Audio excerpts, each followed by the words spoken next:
Okay, welcome to part two of, actually, okay, there, this is good. Welcome to part two of the single area OSPF V2 and V3 troubleshooting lab demo. Part two is troubleshoot layer 3 connectivity. And just looking at the topology, I can see some problems. I should have green link lights all the way around the ring, all the way around the horn, all the way around the circuit, and I very clearly don't. That tells me, even if I hadn't looked closely at the configs as I was dropping them in. Now, one way you might lose some of the benefit of this lab is if you look at those configs, you think about them for a minute, and you realize, wait a minute, that's missing, or that's missing, or that's missing. Take these configs exactly as you find them. Work your way through. Even if you can see the problem, don't solve it right away. Wait to solve it in due time. And more importantly, absolutely make sure that you've got your layer 3 connectivity both at V2, both for IPv4 and for IPv6 completely right before you try to do OSPF. Now, the routers are kind of telling us some important stuff right off the bat. Say, router 1 is telling us that it is detecting a duplicate address on the link it has with router 3. So that's a big deal. But let's take this one step at a time. Do router 1, then router 2, then router 3. On all three routers, do show IP interface brief. And that's exactly what we're going to do right now. Show IP interface brief. So, and of course, when we're doing this, we're going to look at this table right here. What you want to do is make sure that your IP interface brief output and your table are completely right with each other, both for IPv4 and for IPv6. So, the first big problem, gig 00 is administratively down. The other thing to check, are the addresses themselves right? 192.168.1.1, good. 12.1, fine. 13.1, good. 13.1, good. The other thing you can do is, the thing that this doesn't show us, actually, is masks. The mask also matters. So if you do, instead you do show IP interface, you'll see /24. Okay, good to go.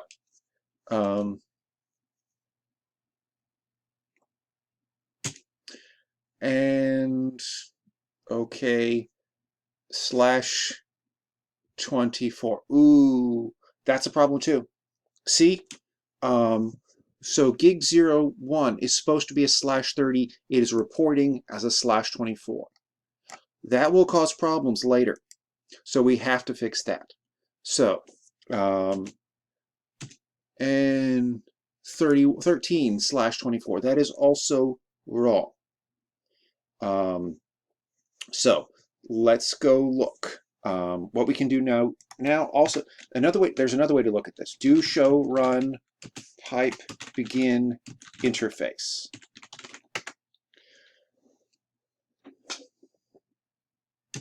Yeah, so gig 00 is shut down.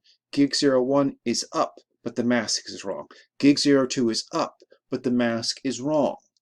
So, and that has significant repercussions, because if you look at your router OSPF1, if the masks you have on the interface and the masks you have in your router network declaration do not match precisely, it will not work. So what we have here is a situation where we have some layer 1 connectivity that is missing because the interface is down on gig 00. We also, sorry, not layer 1, layer 3. Layer 3 connectivity that is missing because gig 00 is down. We have other layer 3 connectivity which is technically functional but not actually so because the masks are wrong. So let's fix those things first.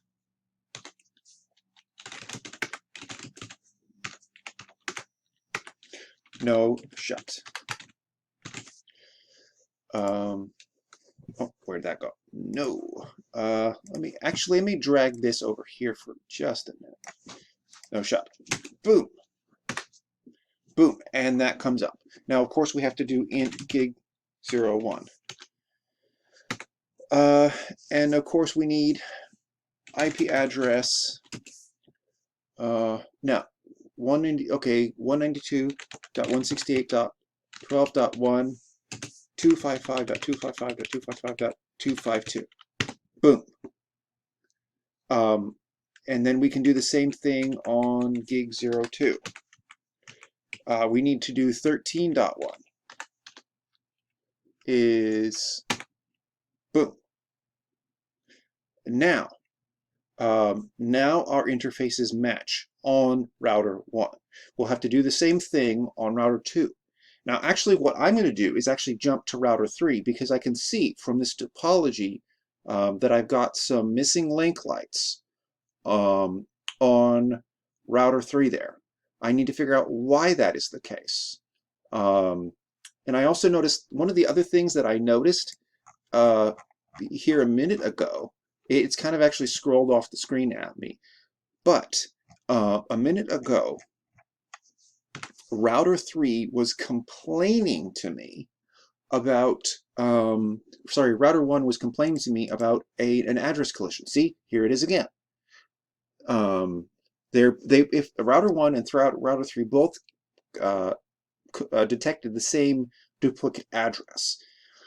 Now, the thing is, IPv4 doesn't actually do a duplicate address detection in the same way that IPv6 does. What IPv4 essentially does is it kind of uses ARP, and possibly also tying into, actually no, not possibly also. It's using ARP in a way that helps it detect duplicate addresses. So let's jump to router 3, Cisco. And again, we're going to do the same thing, show IP interface brief. And notice that 23, okay, gig 00 has no assignment information whatsoever, so that's obviously a problem. Gig 02 is administratively down, which doesn't do us any good, and gig 03 has an address, gig 01 has an address that belongs to router 1. So all three of these are wrong, and we'll have to fix them all. And let's actually do IPv6 as well. Gig 00 is down. Gig 02 is down. Okay, so let's start gig 02 first.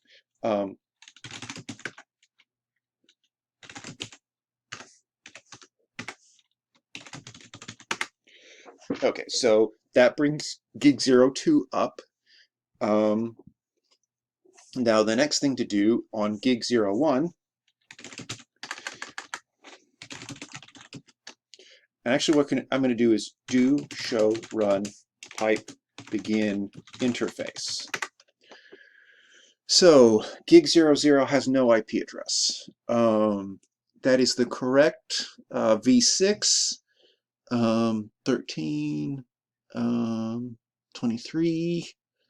Okay, let's go to gig 01 and change its address. Let's alter that duplicate address detection, duplicate address situation. Let's take that out and then keep going.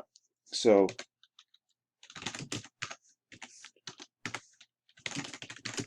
192.168.13.2, 255.255.255.252.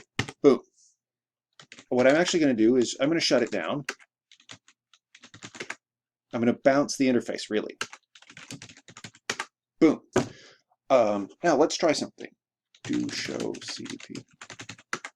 Okay, CDP is not enabled. What I'm going to do then, because I like doing it, I'm going to bring CDP up on all three systems.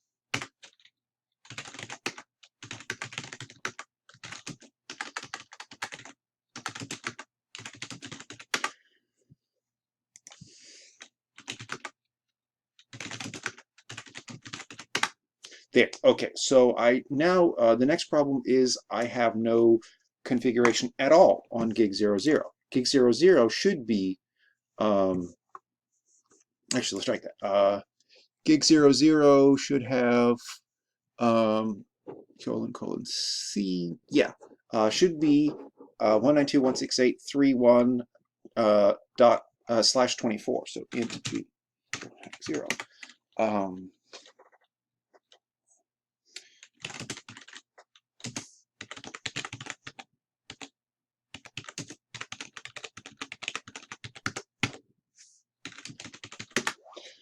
Um, now let's look at my topology again. And I've got green lights all the way around. That's good. Hold on. Be right back. Okay, so I have also addressed the PCs. I'm looking at, so we've done R1, we've done R3. Looking at R2, I can see that I have an address missing. Looking at show run pipe begin interface, I can see that that's all I have. That is all that I have missing. Everything else looks to be okay. Let's see, int G02 adder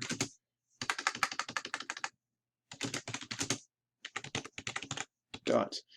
This will be 23.1.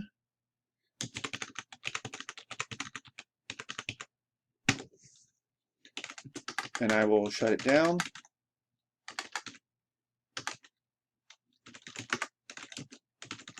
Boom. Now, ideally, this should be causing new neighbor adjacencies to form, but the fact that it is not doing so indicates that there are probably things wrong with the OSPF implementation as well, both at layer, both for IPv4 and for IPv6. The next thing to do is actually have everything ping everything else that is adjacent to it. What you do not want to expect is for you to be able to ping remote things. Say, for example, from router 1, from PCA, to ping into this network that is between router 2 and router 3. Without OSPF fully and correctly implemented, that's not possible. It's enough at this point just to make sure that router 1 can ping 2 and 3, and each PC can ping its gateway. So I'll do that and come right back. Okay, so I have successfully pinged all three of my PCs can ping their gateways. That's good. And all of my routers can ping their neighbors. So what I've done now at layer 4, I have confirmed that layer 1 is right, layer 2 is right, layer 3 is right, and not only that, that layer 3 IPv4 and layer 3 IPv6 is right. I had some interfaces which were down, some interfaces which were missing addresses, some interfaces which had, and some subnets which had the same interface address, on both ends of the subnet. What I have not attempted to do is to troubleshoot OSPF. So what I'm going to stop right now because this is the end of part 2. In the next video, I'll cover troubleshooting OSPF v2. Just looking at these initial configs, I've noticed some problems.